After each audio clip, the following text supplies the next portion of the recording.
Speaking of updates, we're moving on to new updates from the Idaho murders. The man accused of killing 4 university students near campus is now in county jail in Idaho. He was handed over to local authorities after a flight from Pennsylvania.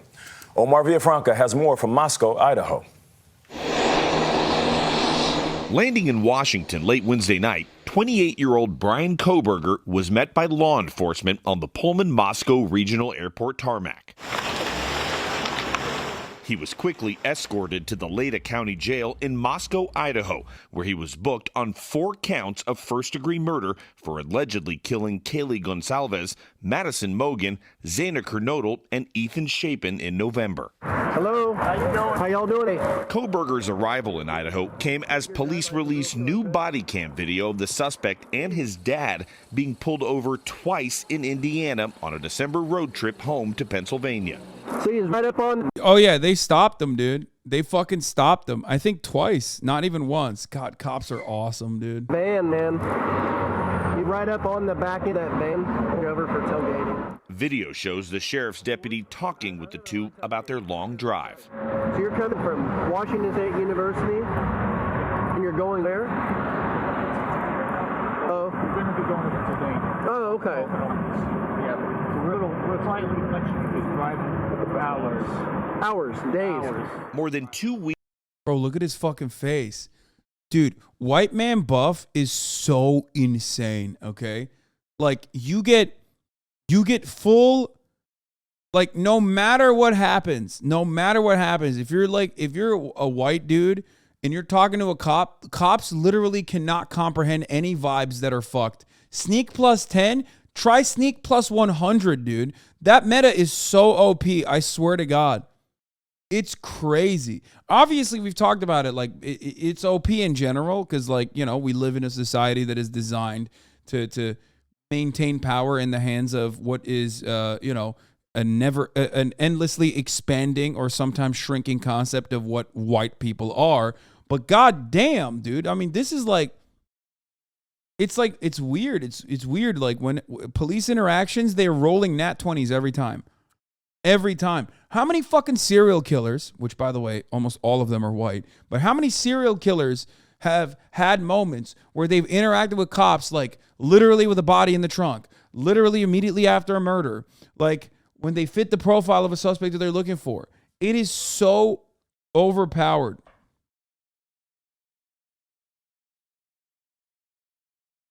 Jeffrey Dahmer is a example as well. It's just like it's just a race passive, you know what I mean? It's crazy. Weeks after this, Koberger was arrested at his family's home in Pennsylvania.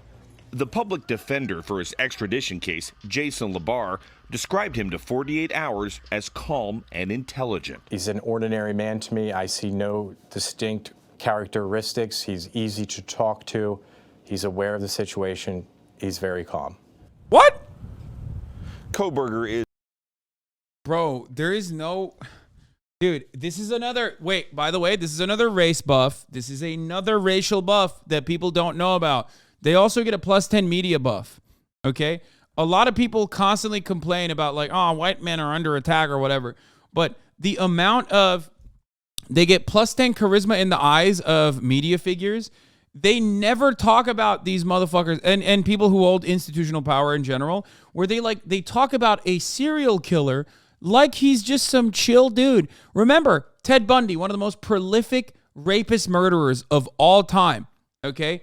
In the aftermath of the case on Ted Bundy, the judge literally told him, as he was delivering his final deliberation, as he was like delivering the final judgment, he said, "You are such a fine young man. Perhaps if circumstances were different, it's such a waste of a fine young man. Perhaps if circumstances were different, you would be in this courtroom defending other, innocent people or something." Here is Brian Koberger in Latah County, Idaho, the court this morning. No bond. Next hearing in 1 week. We will go through the probable cause affidavit and timeline. Coming up on News Nation at 5 p.m. Eastern. All right. Later. Okay, well, I'm sorry, Carter. Like, you already know just as well as I do. These towns, they just, it's so fucking weird. Please be seated. Later! Later! We're on the record in the 2nd Judicial District, Latah County. This is the Magistrates Division of District Court. This is... Why are you talking like it's a racial buff? Serial killers are great manipulators. I'm talking about it as a racial buff across the board. If you are like if you're a perpetrator of violent crime, the way that black people get presented in media are literally like, oh, look at this fucking animal. Look at his mugshot. He's such a thug. Okay. Versus white serial killers will like murder their whole fucking family and they'll show the family jet skiing in the headline photo, as Zach Fox has correctly pointed out. Here, this is like an endless meme. Yeah. This is how the photos be looking in the headlines when a white man kills his entire family.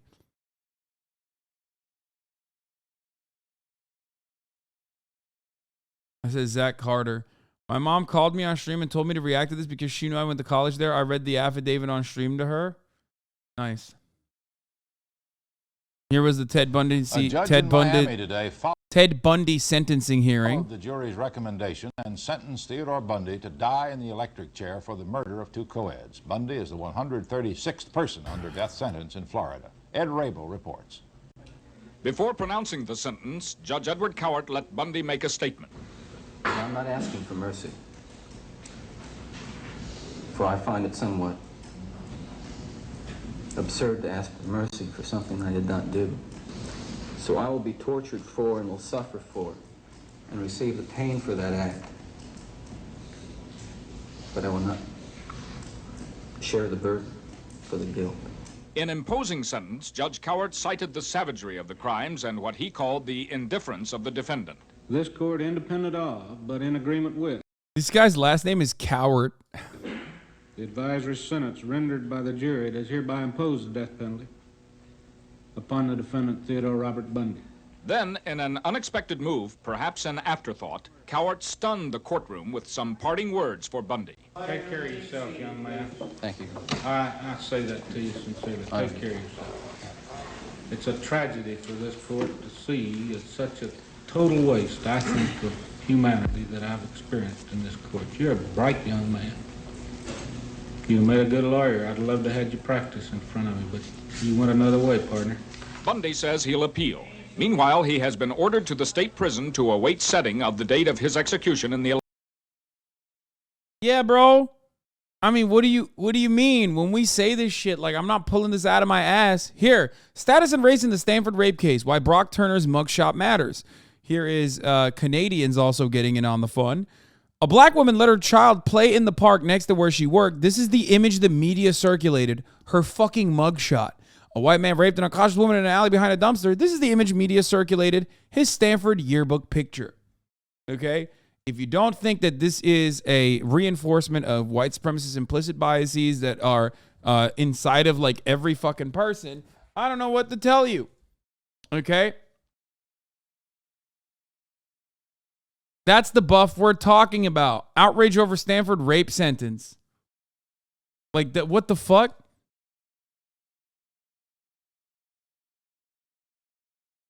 Now, if you want, the way to fix this is not by showing white dudes in mugshots. The way to fix this is by showing everyone in, better moments, I guess. Especially when it's not a fucking person that has done like an insane, unimaginable crime. Or in most instances, a black victim of police brutality. Black people, even when they're fucking victims of police brutality, are still and were until like a lot of the media changed their overall way of covering these events. And that is like a new thing for the record. Okay? They used to treat literal victims of police brutality and police violence like they were also the actual perpetrators when they weren't. They recently changed it too, like a couple years ago. So understand that this is a relatively new process. Anyway, let's take a look at what the judge is saying here. Cause number CR 29222805. Mr. Koberger is present in court. He is in custody. He is appearing with his attorney, Ms. Taylor, Mr. Thompson, Ms. Jennings, on behalf of the state. This is the time set in the matter for initial appearance. Mr. Koberger, I am going to advise you of the rights that you have in this case. I am going to go over the criminal complaint with you, and then we're going to discuss setting the matter for further hearing. You have the following rights. You have the right to remain silent. Anything you say can and will be used against you. You have the right to the presumption of innocence. That means the state bears the burden to prove that you are guilty of this offense beyond a reasonable doubt. You have the right to a preliminary hearing. A preliminary hearing is a probable cause hearing. At that hearing, the state must establish that more likely than not, these felony offenses were committed and you were the one that committed the felony offenses. You have a right to have that hearing within 14 days if you remain in custody. If you are bound over at that preliminary hearing to district court, if the court finds probable cause, you would be bound over to district court. And at that time, you can enter a plea of not guilty, and you can have a jury trial set within 6 months of your appearance in district court. At both your preliminary hearing and your jury trial, you have the right to confront calls against you, call witnesses on your own behalf, and compel witnesses to be present and testify at the state's expense. You have the right to be represented by a lawyer. If you cannot afford one, one could be appointed to represent you based upon your financial need. You also have the right to appeal any conviction in your case. Do you understand these rights? Yes. I am now going to go over the criminal complaint with you. Count 1 of the criminal complaint charges you with the felony offense of burglary. It alleges that the defendant, Brian C. Koberger, on or about November 13th of 2022 in Latah County, state of Idaho, did unlawfully enter a residence located at 1122 King Road, Moscow, with the intent to commit the felony crime of murder in violation of Idaho. Spoke with the Latah County Sheriff. He says he has heard nothing out of the ordinary with Koberger in the jail so far. He says they are trying to accommodate Koberger's vegan diet restrictions, but we are not going to buy new pots and pans or anything like that. That's so funny. Oh my God. You mean it to another vegan dude. Jesus Christ.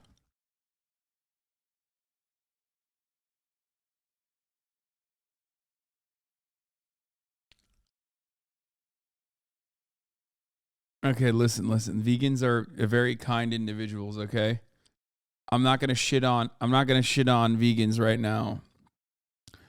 And make fun of them with an easy dunk here. Especially as Austin Ox has launched the year of positive HasanAbi PR, okay? The year of HasanAbi positivity is upon us. I'm not gonna fucking attack one of my main advocates here.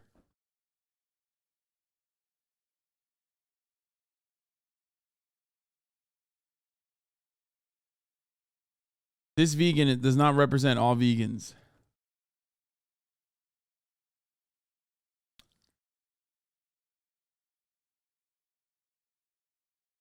It's funny though, because he's like, it's funny that they're even talking about like special accommodations. Like they don't do that for anybody. It's American prison, man. It's literally fucking a violation of human rights for everyone, regardless of how severe the crime is. You know what I mean? They don't make accommodation. He's in prison. He's fucked.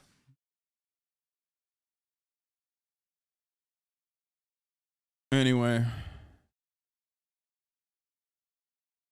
this is the longest I've held the hair tie on.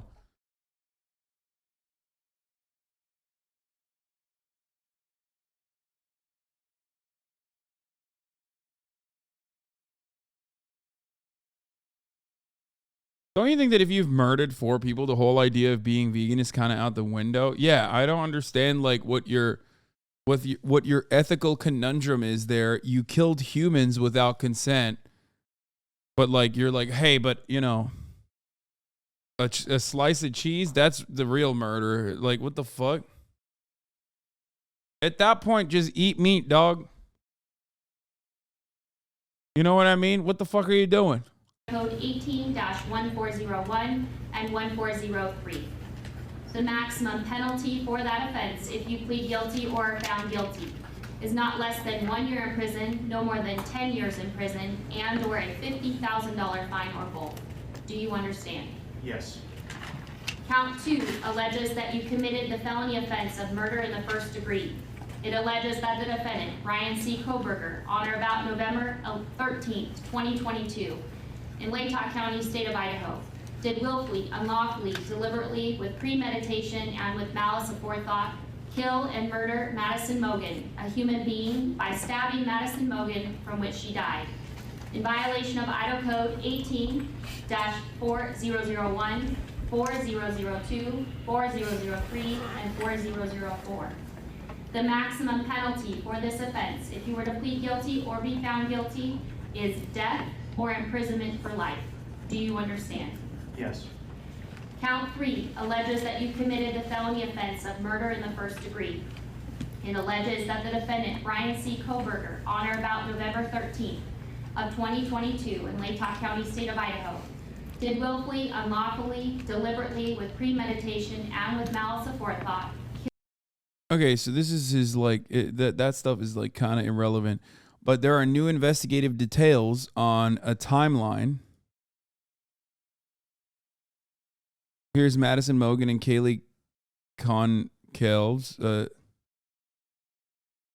Wait, is there no audio? What the fuck?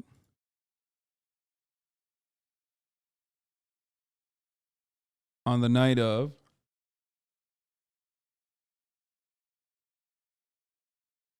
Oh, it's a food truck. Yeah, Madison Mogen and Kaylee Goncalves. I'm saying their last name wrong.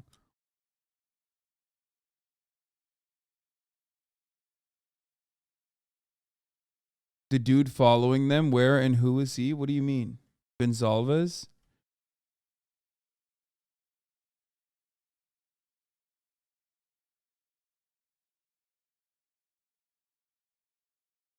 This is from a Twitch stream by the food truck? Wait, really? This is the Twitch stream food truck? Oh my God. I've seen that food truck before. This is the video from the food truck Twitch stream the night of. New investigative details released on Thursday provide the first clear view of the apparent movements of the man accused of killing 4 University of Idaho students in the early morning hours of November 13. At 1:45 a.m., after spending several hours at a frat party, 2 of the victims, Zaina Kernodle and her boyfriend Ethan Chapin, returned to the off-campus house Miss Kernodle shared with several roommates, including 2 of the other victims. At 1:56 a.m., the other victims, Kaylee Consalves and Madison Mogen, arrive back at the house after spending time at a bar and grabbing food at a food truck. 2:47 a.m., a phone belonging to the suspect, Brian Kohlberger, stops connecting to the cell phone network in Pullman, Washington, where he lives, a short drive from the University of Idaho campus in Moscow. 2:53 a.m., surveillance footage shows a white sedan consistent with a white Hyundai Elantra registered to Kohlberger traveling towards the highway between Pullman and Moscow. 3:29 a.m., surveillance video shows what police say is a white Hyundai Elantra in the Moscow neighborhood that includes the victim's house where the crime later occurred. The vehicle makes 3 passes by the house. One of the victims at 4 a.m., Zaina Kernodle, receives a DoorDash delivery at home. According to investigators, at about the same time, another occupant of the house is awakened by what she thinks is an upstairs roommate playing with her dog, according to her statement to the police. At 4:04 a.m., video shows of Elantra returning to the area for a 4th time, at one point doing a 3-point turn in the roadway near the house. At 4:12 a.m., Kernodle uses the TikTok app on her phone. Records suggest. The downstairs roommate is also awake. Sometime after 4 a.m., she tells investigators she hears what sounds like crying coming from Kernodle's room. When she opens her door, she hears a male voice telling someone something to the effect of, "It's okay, I'm going to help you." So one of the victims who I guess survived saw the murderer, allegedly. And he presented himself as like a random person in the middle of the night, a hooded figure with, I believe, bushy eyebrows or something, saying that they were there to help. 4:17 a.m. A security camera from a nearby residence picks up distorted audio of what sounds like a whimper and a loud thud. A dog can be heard barking numerous times. At some point, and exactly when is unclear, the roommate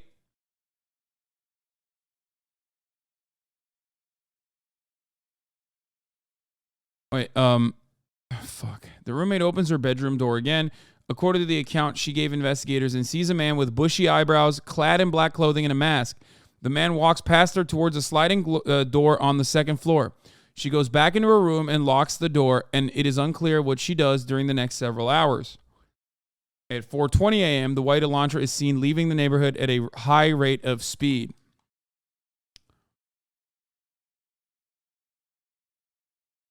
At 4:48 a.m., Kohlberger's phone reconnects the cell network south of Moscow near Blaine, Idaho. At 5:30 a.m., after traveling in the area south of Moscow, Kohlberger's phone is detected back in Pullman. At 9:12 a.m., Kohlberger's phone returns to Moscow and connects to the cellular network near the scene of the murders. It stays there until 9:21 a.m. before returning to the area of his home in Pullman. So he went back to the scene of the crime. At 12 a.m., 11:58 a.m., a 911 call reports an unconscious person at the scene of the killings, triggering a response from law enforcement.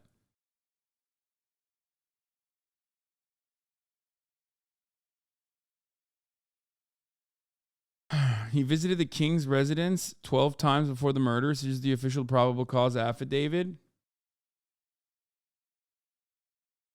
Zana Kernoodle, the person with the TikTok app open, also died. It's super common for killers to go back to their crime scene. Yeah.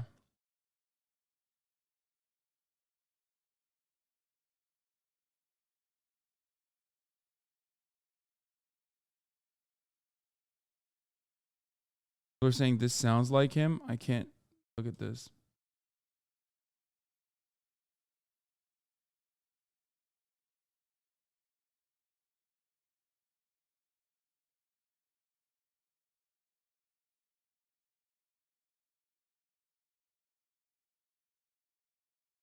They waited 7 hours to call the cops. This timeline looks weird. So here's the thing. Okay? Here's the thing. It's late at night. People are fucking drunk. There's a lot of activity inside of a house. You might assume that someone is just like a partier. You know what I mean?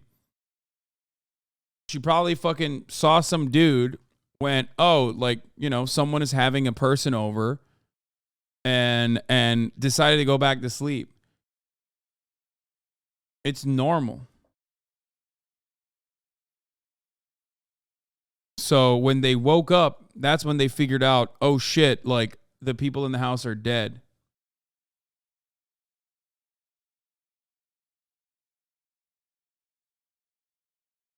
Bro, someone's in my house. I don't know. I'm asking questions. Okay, a lot of you have never lived in like a shared living space in college, and it shows.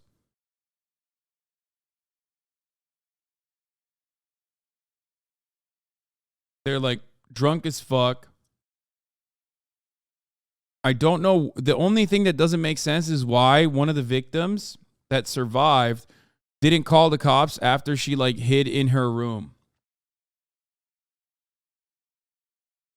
Like hiding is one thing, but not actually calling. Like I don't know why she didn't call the cops. And like lock the door and then and not call the cops. But again, you could chalk it up to someone basically thinking, you know, there's like a random dude in the house. Someone brought them in. It's a place where people go to party, to do after parties. Yeah, she probably thought he was just a lost dude or some shit. This was right before break, party week. Yeah.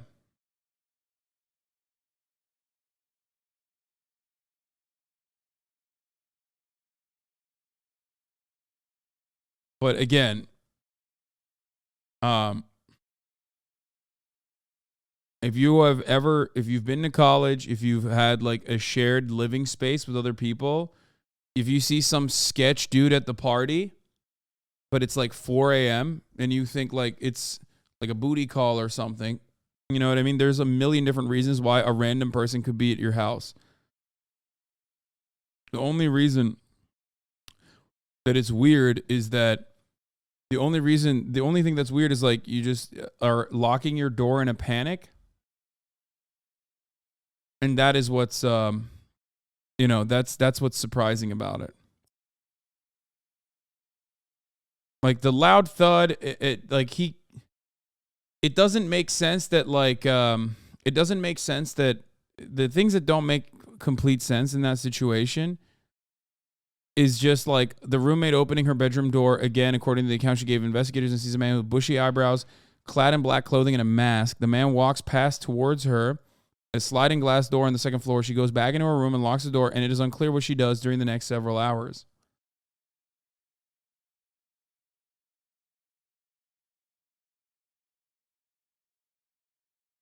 Dude, if you think someone is sketch but you don't want to call the cops, I'd 100% lock my door too and go back to my business. That's what I'm saying. Like,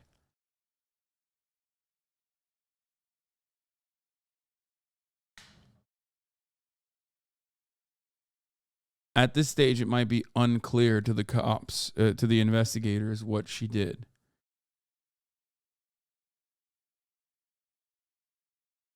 And mask-wise, it doesn't mean that the killer had a fucking,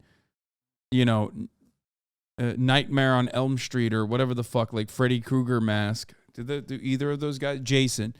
Not a hockey mask. It's not a Scream mask. It's probably just a mask. You know what I mean? Even if it's literally a fucking balaclava, okay? Even if it's not like a COVID mask, even if it's a ski mask, they're in Idaho, brother.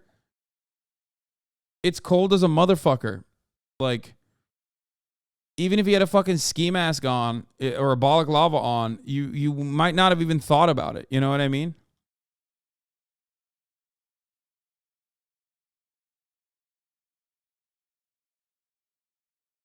But yeah. Dylan Mortensen said she first woke up around 4 a.m. to what she assumed was the sound of her roommate playing with her dog upstairs. A short time later, Mortensen thought she heard the 21-year-old friend say, "There's someone here." But when Mortensen looked out of her bedroom, she didn't see a thing. She peeked outside her bedroom door a second time when she heard crying coming from the bedroom of her other roommate, Zana Kernoodle. "It's okay, I'm going to help you," Mortensen told authorities. She heard a male voice say. The third time Mortensen opened her bedroom door, a far more terrifying sight, a figure clad in black clothing and a mask that covered the person's mouth and nose walking towards her. But the masked man just walked past her and left the home through the back sliding glass door as she stood there, frozen in shock. Hours later, Mortensen would learn that 3 of her roommates and one of their boyfriends had been brutally murdered. Do you get it? Does that paint a clearer picture for you? She hears someone crying. She probably thought like it was an altercation or something with like a fucking shitty dude or, you know what I mean? Like, there's a million different reasons as to why this could have gone down the way it did.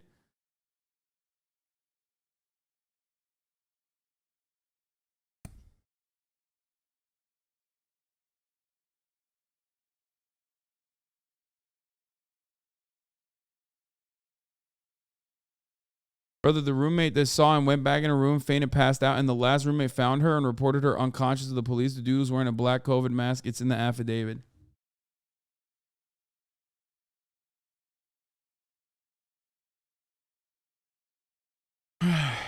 If these videos are him, I can 100% deduce exactly the kind of man he is. I mean, you know.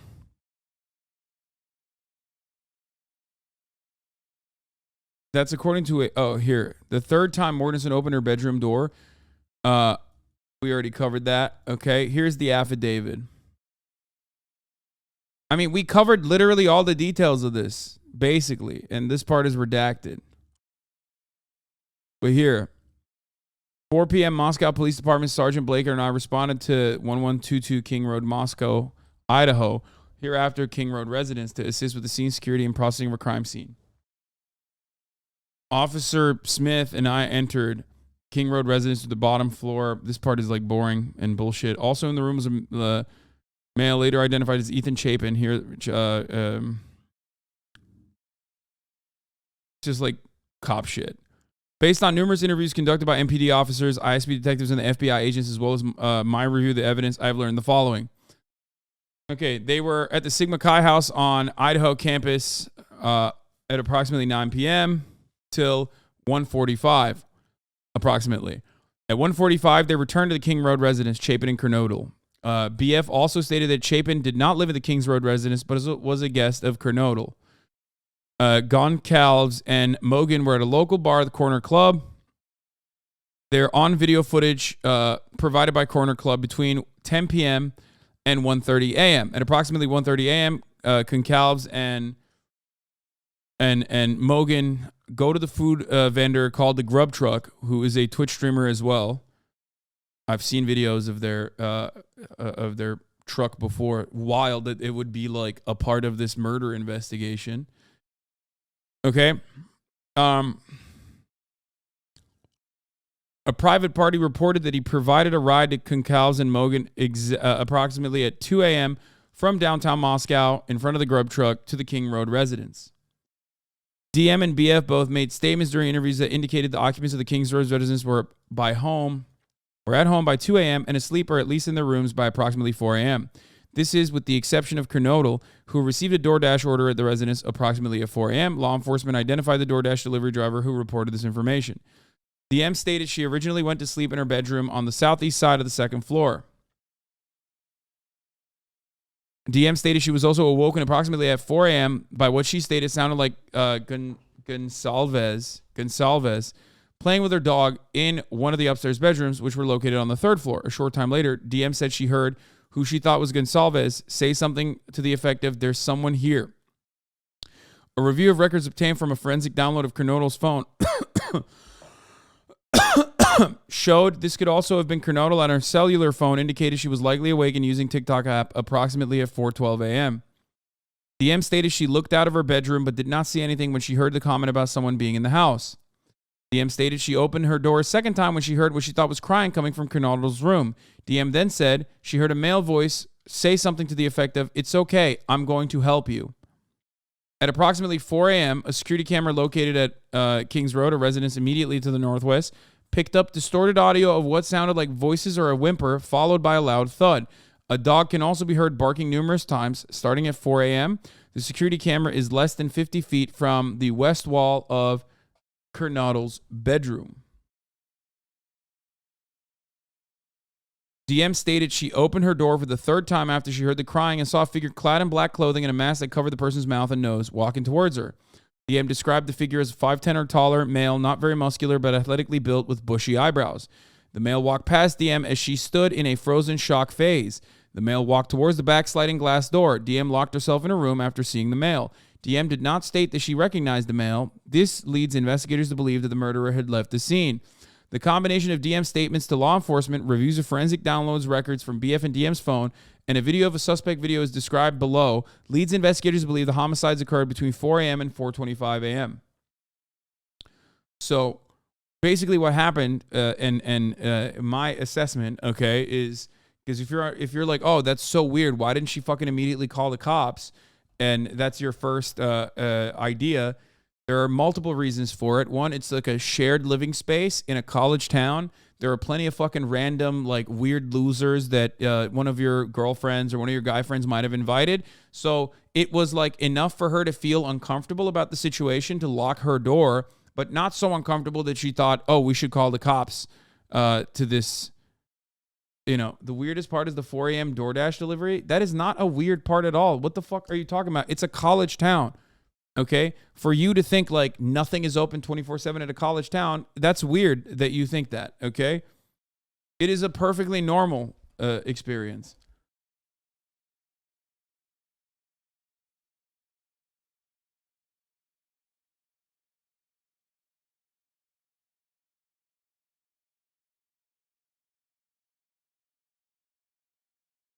I guess timeline wise, it's like so close to like the actual fucking dude walking into the house and committing the murders while the DoorDash was happening. That's the unique component here, but not necessarily weird.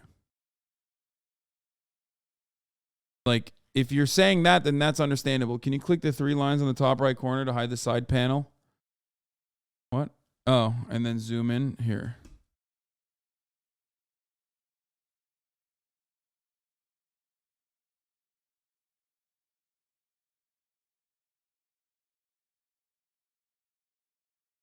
Wait, so they just thought he was a friend of someone chilling with them?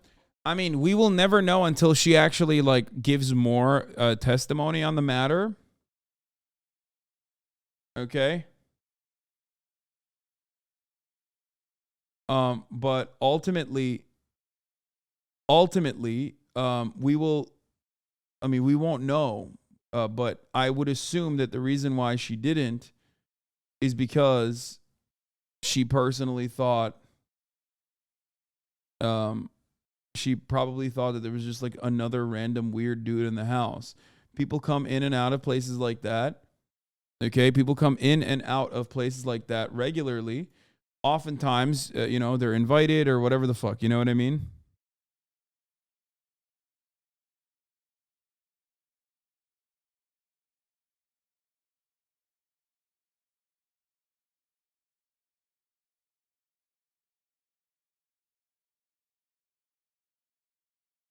Yeah, I had a friend's house that never locked their door. Just show up anytime. She probably thought it was a guy they met at the bar or something. Yeah, exactly.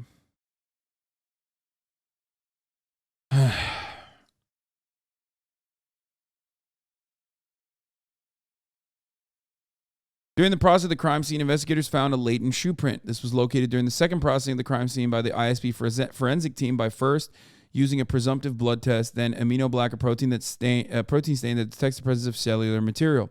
To detect the shoe print showed a diamond-shaped pattern similar to the pattern of a Vans-type shoe sole just outside the door of DM's bedroom located on the second floor. This is consistent with DM's statement regarding the suspect's path of travel. As a part of the investigation, an extensive search, commonly referred to law enforcement as a video canvas, was conducted in the area of the King Road residence.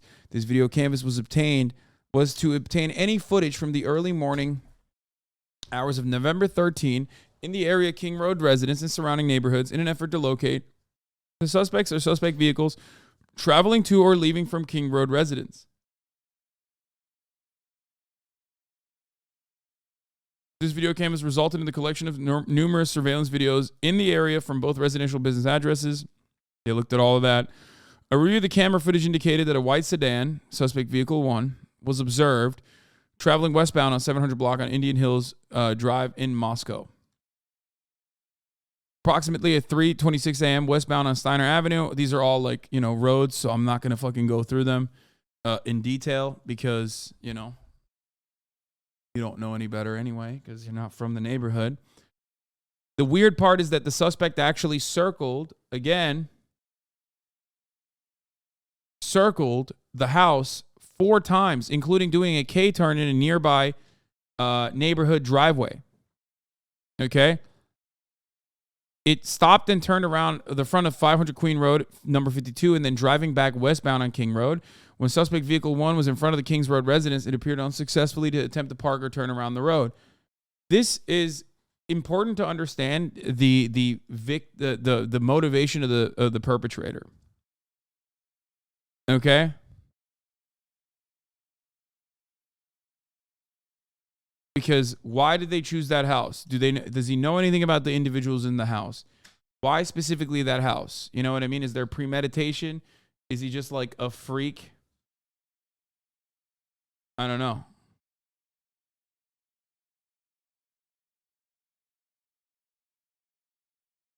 Suspect vehicle 1 is seen departing the area of the Kings Road residence at approximately 4:20 a.m. at the rate of high speed. Suspect vehicle 1 is the next observed traveling southbound on Walenta Drive. Law enforcement officers provided video footage of suspect vehicle 1 to forensic examiners of the FBI that regularly utilize surveillance footage to identify year, make, model of an unknown vehicle that is observed by one or more cameras. Okay. The forensics examiner has approximately 35 years of law enforcement experience and 12 years of the FBI. His specific training includes identifying unique characteristics of vehicles, and he uses a database. After reviewing the vehicle, they figured out that it was a 2011 to 2013 Hyundai Elantra. Upon further review, he indicated it could also be a 2011 to 2016 Hyundai Elantra. As a result, investigators have been reviewing information on persons in the possession of a vehicle that is a 2011 to 2016 white Hyundai Elantra.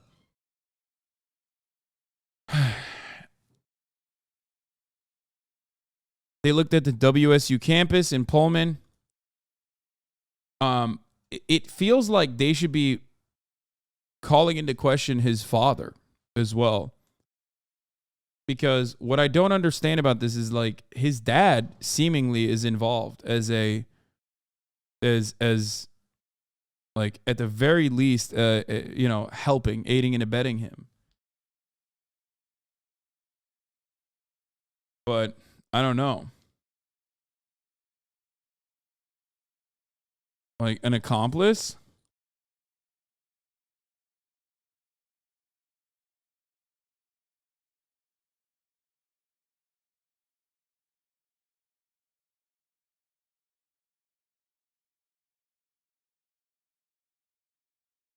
Was he not in the car? Does this have any TOS photos in it? This affidavit?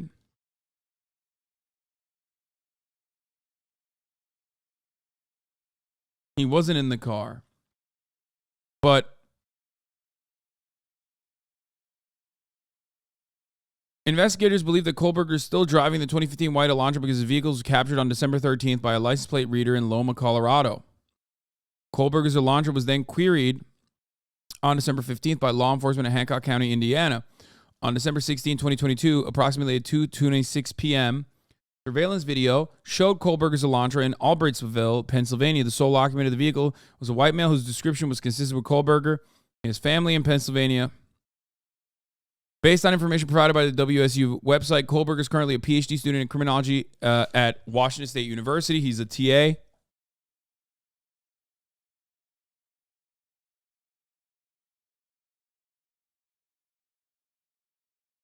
We learned that Kohlberger's past education included undergraduate degrees in psychology and cloud-based forensics. These records also show that Kohlberger wrote an essay when he applied for an internship with the Pullman Police Department in the fall of 2022. Kohlberger wrote in his essay that he had interest in assisting rural law enforcement agencies with how to better collect and analyze technological data in public safety operations.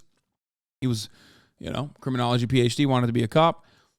He also posted a Reddit survey, which can be found on open source internet search. The survey asked for participants to provide information. We already talked about this before. To understand how emotions and psychological traits influence decision-making when committing a crime.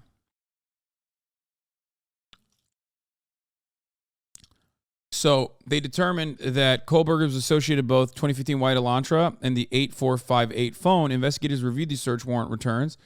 The query of the 8458 phone in these returns did not show it utilizing cellular towers in close proximity to King Road residence between 3 a.m. and 5 a.m. because he turned his phone off. Okay? Based on my training experience and conversation with law enforcement officers that specialize in the utilization of cellular telephone records as a part of investigations, individuals can either leave their cellular telephone at a different location before committing a crime or turn their cellular telephone off prior to going to a location to commit a crime. This is done by subjects in effort to avoid alerting law enforcement that a cellular device associated with them was in a particular area when the crime was committed. Like pretty basic stuff, but also at the same time, it's not really five-head because when you kill someone with a knife, and this is like true crime 101, you don't even need to be you don't even need to be a PhD student to understand this. True crime 101, if you kill someone with a knife, your DNA is going to be left on the scene. It's very difficult to kill someone with a knife without leaving any DNA. So if he understood this, it's wild that he did not understand that, he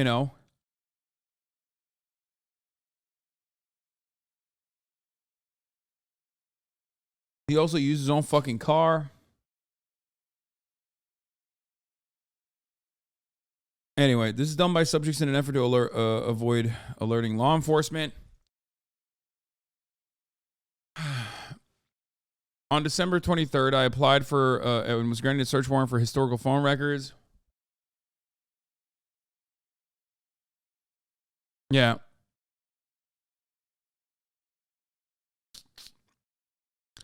Account's been open since June 23rd. These records also included historical cell site information. He consulted with the FBI to fucking trace the phone to cell towers.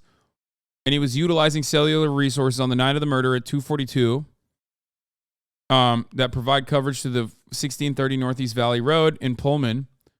okay, in his house at 2:47. The phone utilized cellular resources that provide coverage to the southeast of the Kohlberger residence, consistent with the 8458 phone. So he left and traveled south through Pullman, Washington, which is consistent with the movement of the white Elantra. At 2:47, the phone stops reporting to the network. So the phone either was in an area without cellular coverage, which could happen because it's like some backwater podunk town shit, you know what I mean? Shouts out to America. Or because he turned it off. He does not report to the network until approximately 4:48 a.m., which was near Blaine, Idaho, north of Genesee, which means that he definitely turned it off because he went to an area where there was internet. As we know, because the car was caught in the neighborhood. So the car was there, but his phone was no longer accessing services, which means he turned his phone off. Yeah, but you do lose service in that area. I know, but not the area, not the college town, though. When he got to Moscow, he should have actually fucking gotten cell coverage again.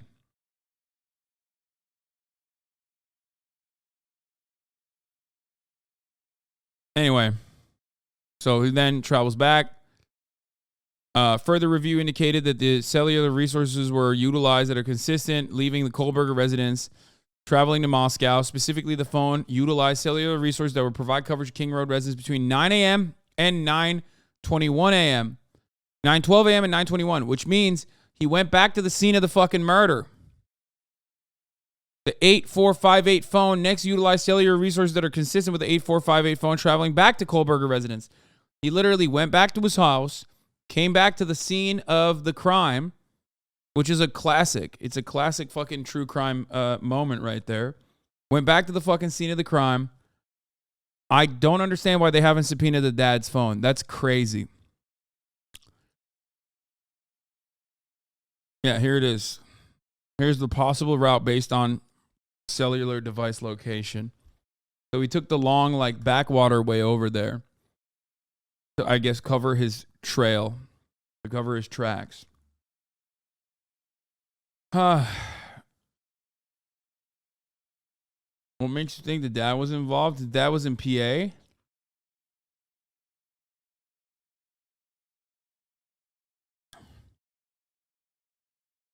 I guess if his dad was, why are you so suspicious? I don't know why. I feel like this is not like a one-man operation. I'm getting like weird vibes from it. Maybe the dad wasn't involved. It's fucked up of me to even speculate. But anyway, this is just like the pathways that he took, all this stuff. Additional analysis show, and this is his escape basically. On December 27th, Pennsylvania agents recovered the trash from the Kohlberger family residence located in Albrightsville, PA. The evidence was sent to the Idaho State Lab for testing. On December 28th, the Idaho State Lab reported that a DNA profile obtained for the trash and the DNA profile obtained from the sheath identified as a male, not being excluded as the biological father of the suspect profile. At least 99.9% of the male population wouldn't be expected to be excluded from the possibility of the suspect's biological father.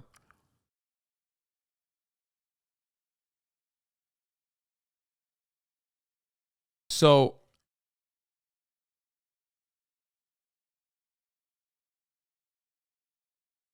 he didn't mention the phone being at the location 12 times since June. Oh.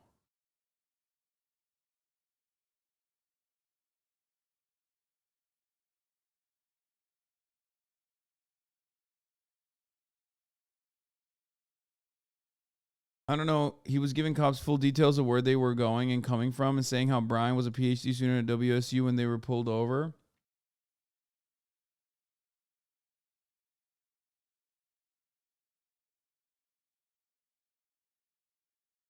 So this is actually an interesting take as well, which is like unique.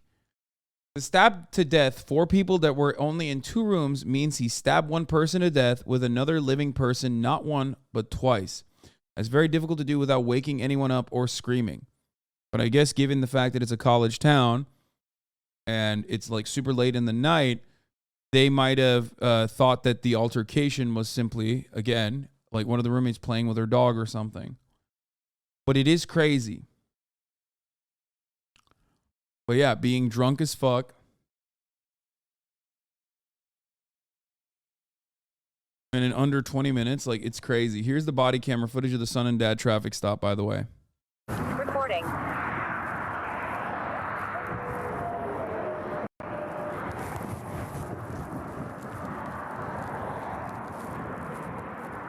Hello.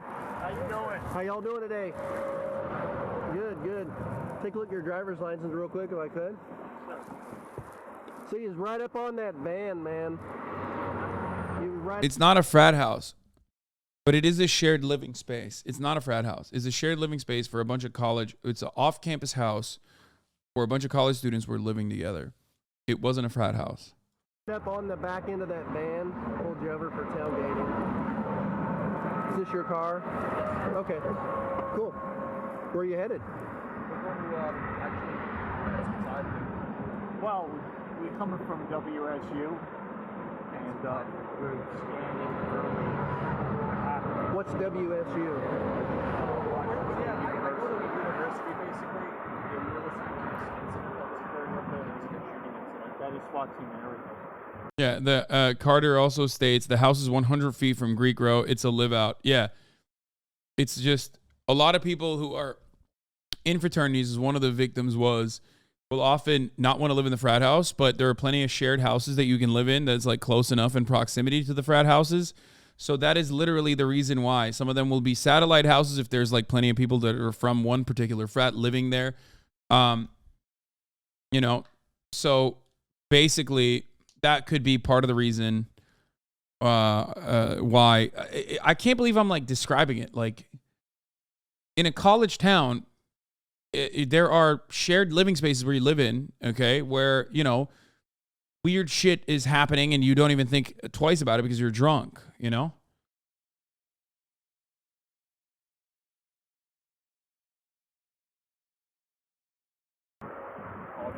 So I'm having a hard time hearing you because of the traffic. So you're coming from Washington State University? Yeah. And you're going where? Oh. We're going to be going to Pennsylvania. Oh, okay. Yeah. So we're slightly punchy because we're driving for hours. Hours, days. Hours to drive. Well, almost a day. Okay. And what did you say about some SWAT team thing? Or Yeah, there was a mass shooting and everything. Where? At this point, they're looking for this Hyundai Elantra, though, which is why it's strange that this cop pulled him over for like a shitty charge like tailgating.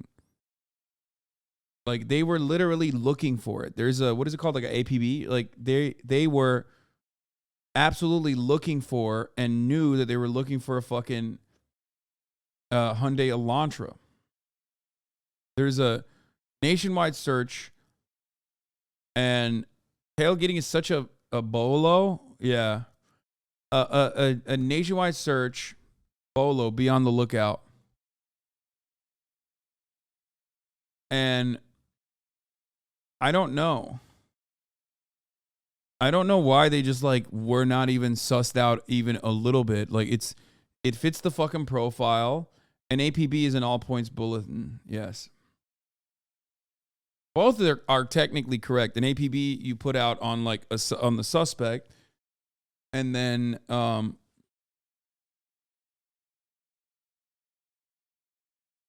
don't know. I just don't know how the fuck like. Yeah, the tailgating was an excuse to pull them over without alerting them, enables the cop to suss them out. I know, but it's also like but the cop clearly didn't suss them correctly.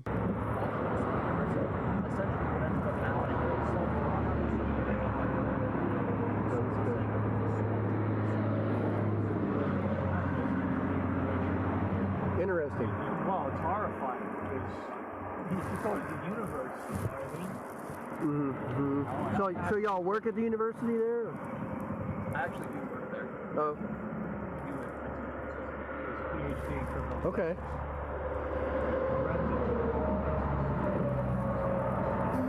Okay. Yeah, I hadn't heard about that incident. Just yesterday, or? This happened this morning. About an hour and a half ago. We're still wrapping it up for investigating. I'm not sure there's two shoes. Holy fuck, they're talking about the fucking murder, dude. What the fuck? Okay. Okay.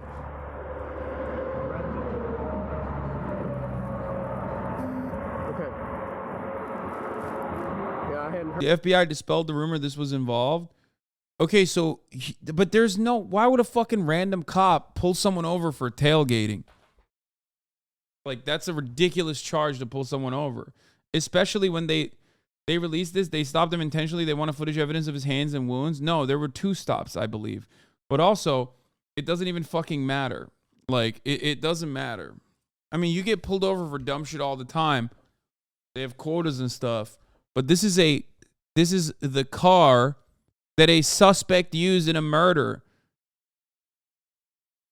Like, it's a car that is like, you know, it's a car that matches the description of the car that they're looking for perfectly. They will stop that car for one reason or the other.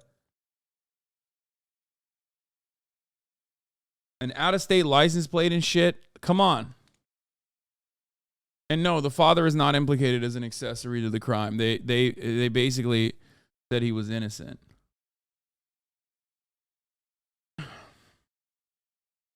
Heard about that incident just yesterday, or? This happened this morning. About an hour and a half ago. We're still wrapping it up for investigating. And they're talking about, this is not 1 hour after the news, bro. It's the 15th of December, brother. The murders happened on November 13th. We knew about the murders at least a week after the murders had happened. Okay? Everybody knew about it. I remember not even covering it that much because the cops literally just said, yeah, we don't know what's going on.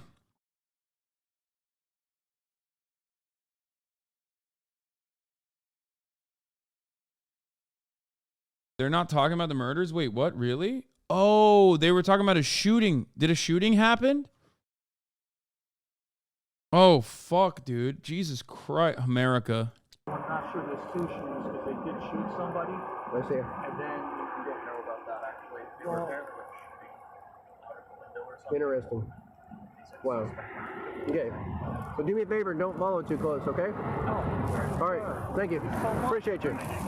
Bro, that is insane. What an interaction. Hey, have a great day, sir. Here, I'll throw the fucking lights on for you so you can get to your place. Have a good day. The amount of times, especially in like New Jersey, where I've been pulled over for some dumb shit by like a fucking cop in a non-identifiable car, like not a cruiser. Jesus Christ, dude. I've gotten a fucking ticket for not wearing a seatbelt in the back seat of a car in West Hollywood. Okay? In the back seat of a car, which I didn't even know was like the law. If cops want to fucking get you on something, they'll get you, okay? They'll fucking get you.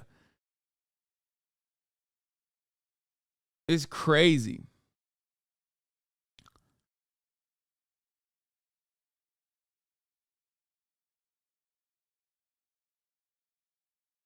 I mean, don't be a prick not wearing a seatbelt.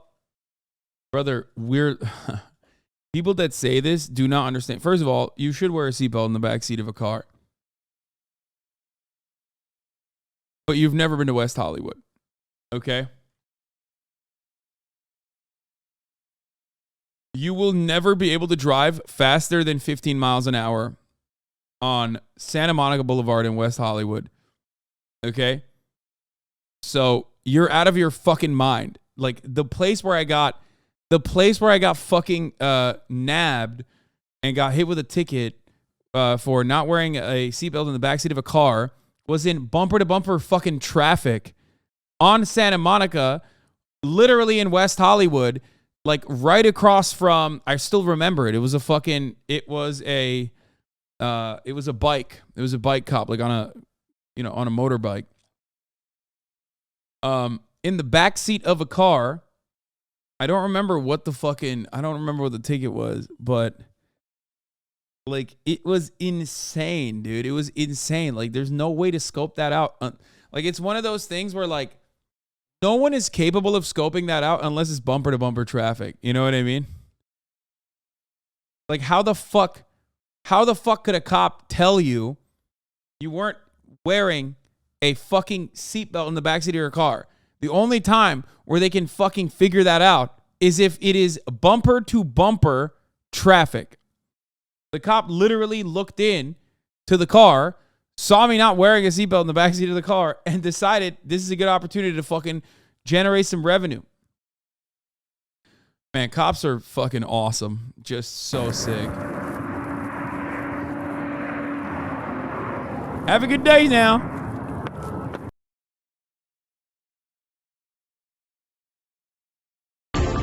Here's more details from Creme 2 News. Bryan Kohberger faced a judge for the first time in Latah County. He faces first-degree murder charges, accused of killing 4 University of Idaho students. Just hours ago, officials also released the affidavit that lays out new evidence. It also reveals a new timeline of events. We now know how investigators say they were able to link Kohberger's DNA to the gruesome crime scene. But first, let's go to Amanda Rowley. She has been at the Latah County Courthouse all morning long. She was in the room as Kohberger faced an Idaho judge. Oh, fuck. I forgot to run the ad break. I'm running it now. Sorry. We still do not have an understanding of the motive, okay? We still do not know what the motive is. Good afternoon. Just to be transparent, there was quite a line of media members to get into this. Abigene 19, thank you for the 5 gifted subs. And it was completely full of members of the media, but sitting in the front row were family members of Kaylee Gonsalves, who is one of the murdered University of Idaho students. Now, during this hearing, the suspect showed no emotion and spoke very little, meaning he only spoke when the judge asked him questions. Now, the judge read through each charge against Bryan Kohberger, 1 count of burglary and 4 counts of murder.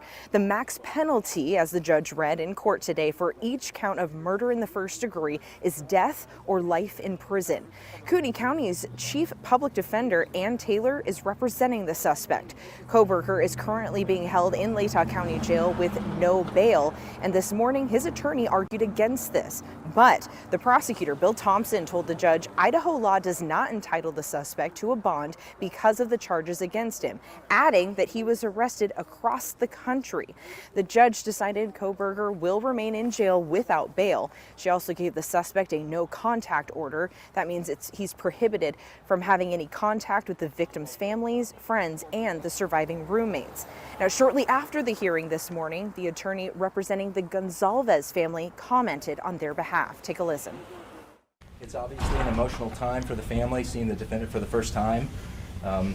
This is the beginning of the criminal justice system, and the family will be here for the long haul. And that's the statement for the media today. Thank you. Wake up!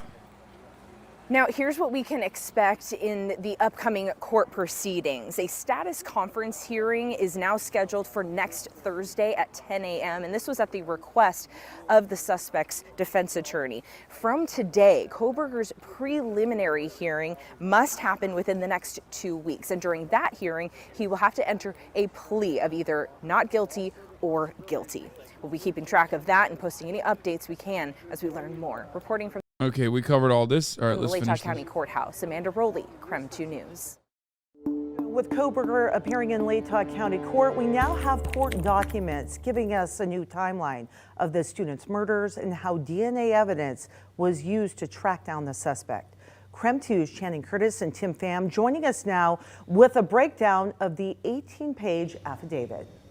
Now, Laura, that's right. We've actually been reading over this document since it was first released just before 9 this morning. So it's a lot to break down. Yeah, we broke it to you here on Up with Creme. So let's start things off by taking a look at a new timeline that investigators laid out in this affidavit. We know now that the murders happened on the early morning hours of November 13th, but now we're getting a more detailed look at what investigators believe actually played out. The new details lead investigators to believe the death Deaths happen anywhere between 4 and 4:25 a.m.